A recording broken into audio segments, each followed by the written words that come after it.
वह पहला विश्व हिंदी सम्मेलन कब हुआ था? अभी बताए थे तुम्हें 10 जनवरी 1975।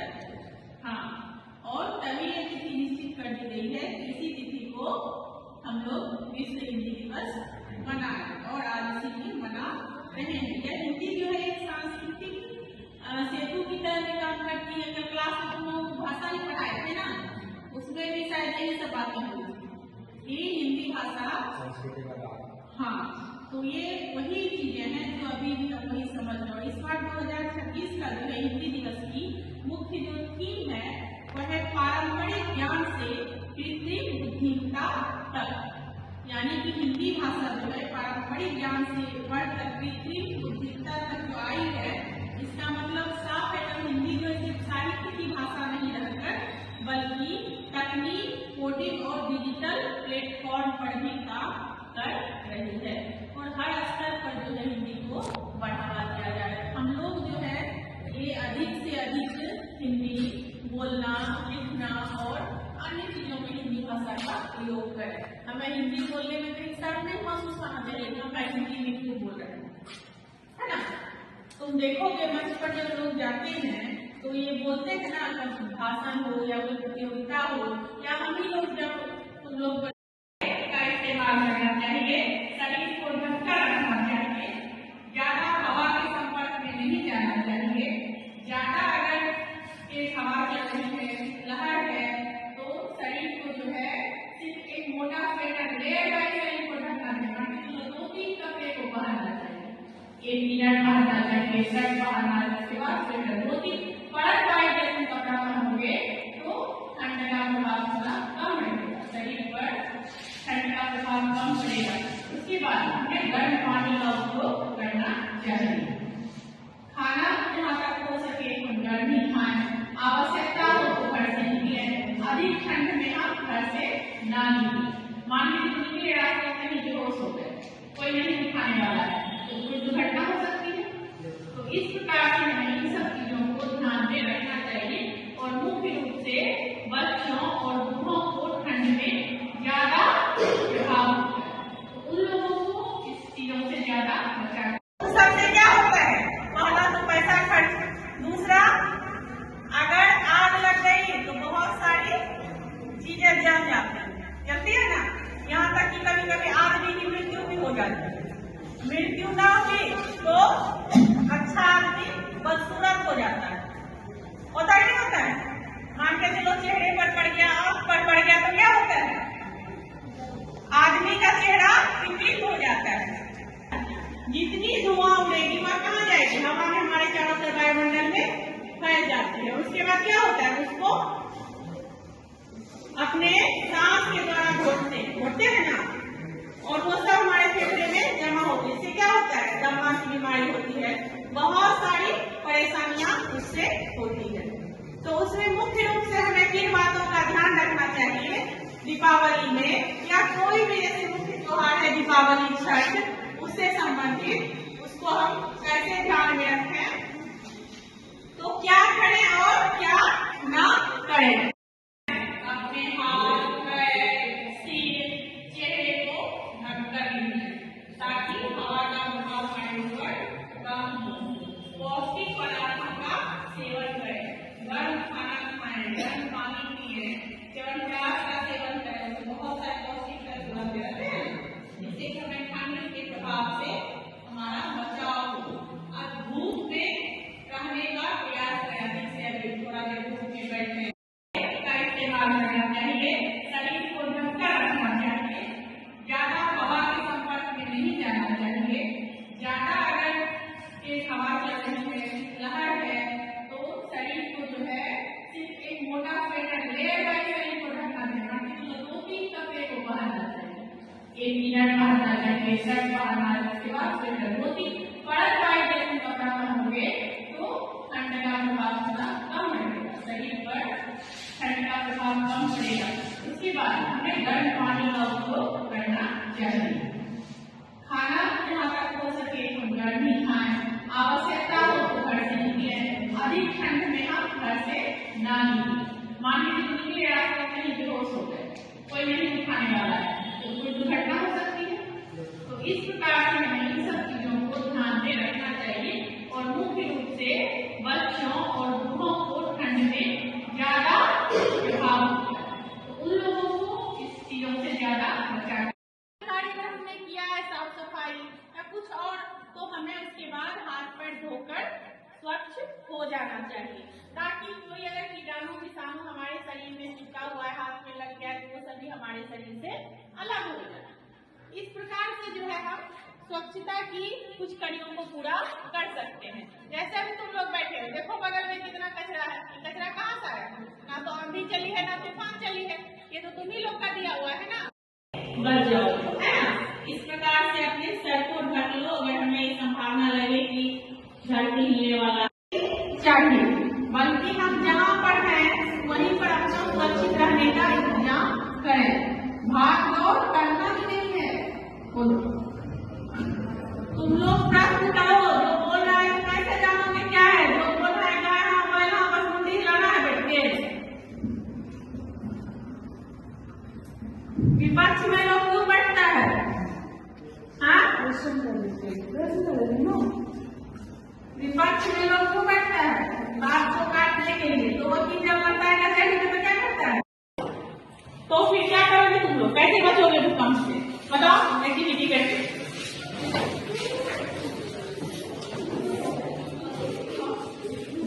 इसमें क्या कहा जाता है? झुको, ढूंढो और पकड़ो। यानी तुम लोग झुक गए, अपने सर को ढक लो, किसी मजबूत चीजों को पकड़ लेना। झुको, ढको और पकड़ो। अब अगर अभी मान के तुम कुछ ऊपर से गिरेगा तो तुम्हारे सर पर चोट लगे, तो बेंच के नीचे खड़ी होकर पैर चलना चाहिए, उससे सुरक्षित रहता है।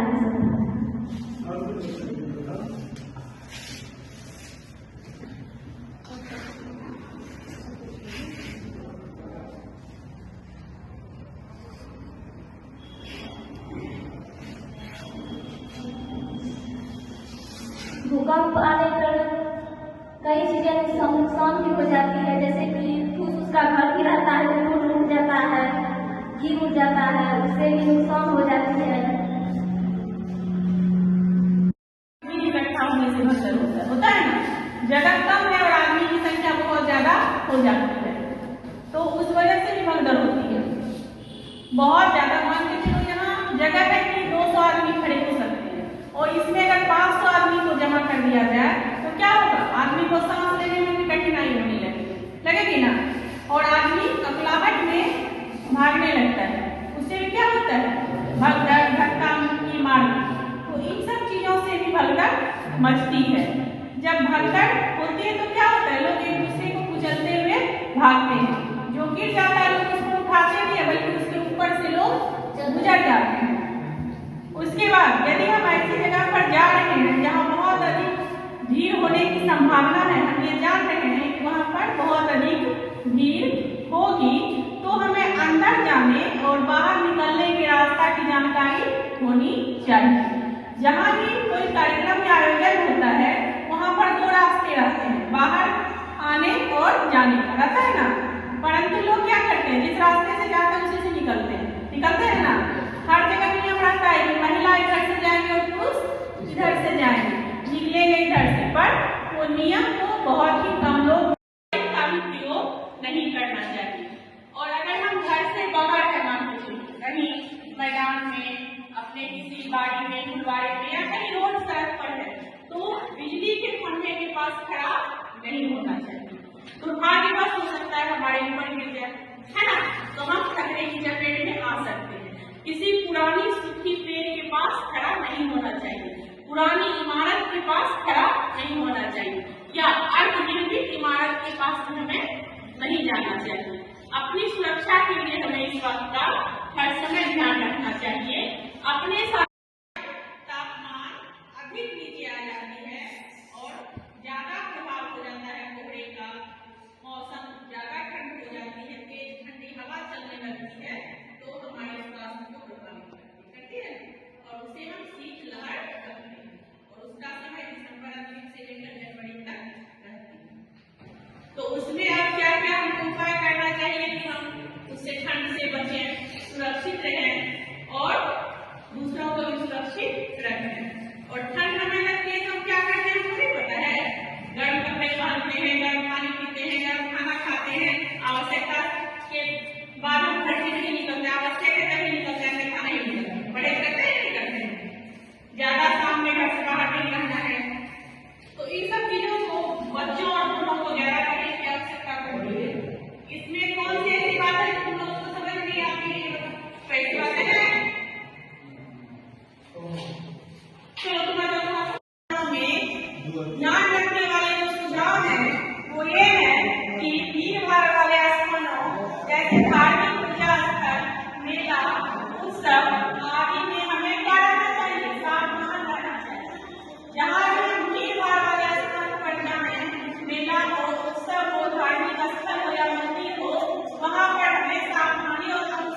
संस्कृत शनिवार को अक्टूबर माह का तीसरा शनिवार है। आज का विषय दिवाली के पटाखों एवं प्रदूषण से उत्पन्न स्वास्थ्य संबंधित जोखिम एवं बचाव। पटाखों को हमेशा दूर से ही जलाना चाहिए, शरीर से दूर रखना चाहिए। पटाखों कर लाते हैं तो सब्जियों को पानी से उबाल कर ही बनाने का प्रयास करें, क्योंकि इतने विषैले दवाओं से आजकल सब्जियां धोई जाती है। किसान को तो बेचना है, व्यापारी को तो इतना मार्केट में दवाई सप्लाई होता है, कहाँ जाता है, सब उसी में लगता है। वो जितना जो सब्जी देखने में सुंदर लगता है ना, वो उतना ही विषैला लगता है। पता है क्या पता है? जितना जो सब्जी देखने में सुंदर दिखता है, उसके अंदर उतना ही दवाई डाला जाता है। उसको वॉश किया कभी तो निकलता ही नहीं होता है। तो उस मौसम को हम मुख्य रूप से शीत लहर का मौसम कहते हैं। ठंड तो अभी भी लग रही है, नॉर्मल ठंड, जिसे हम बर्दाश्त कर सकते हैं, हमारा शरीर उसको सहन कर सकता है। परंतु जब तापमान अधिक नीचे आ जाती है और ज्यादा प्रभाव हो जाता है कोहरे का, मौसम ज्यादा ठंड हो जाती है, तेज ठंडी हवा चलने लगती है, तो हमारे स्वास्थ्य को प्रभावित करती है ना, और उसे हम शीत लहर कहते हैं। और उसका समय दिसंबर अंतिम से लेकर जनवरी तक रहती है। तो उसमें आने से पहले जानकारी क्यों जरूरी है? पहला, ताकि लड़की डर और भ्रम से बच सके, ताकि वह स्कूल ना जाए, ताकि वह किसी से बात ना करे, ताकि वह खाना छोड़ दे, ताकि लड़कियों ने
पीरियड फ्रेंडली स्कूल का मतलब क्या है? समझ गए? पीरियड फ्रेंडली स्कूल का मतलब क्या है? ए, ऐसा स्कूल जहां महामारी पर मजाक हो। बी, ऐसा स्कूल जहां लड़कियों के लिए पानी, साबुन, सुरक्षित शौचालय, डस्टबिन, जानकारी आदि ना हो। सी, ऐसा स्कूल जहां लड़कियां ना आए। डी, ऐसा स्कूल जहां कोई बात ना करे।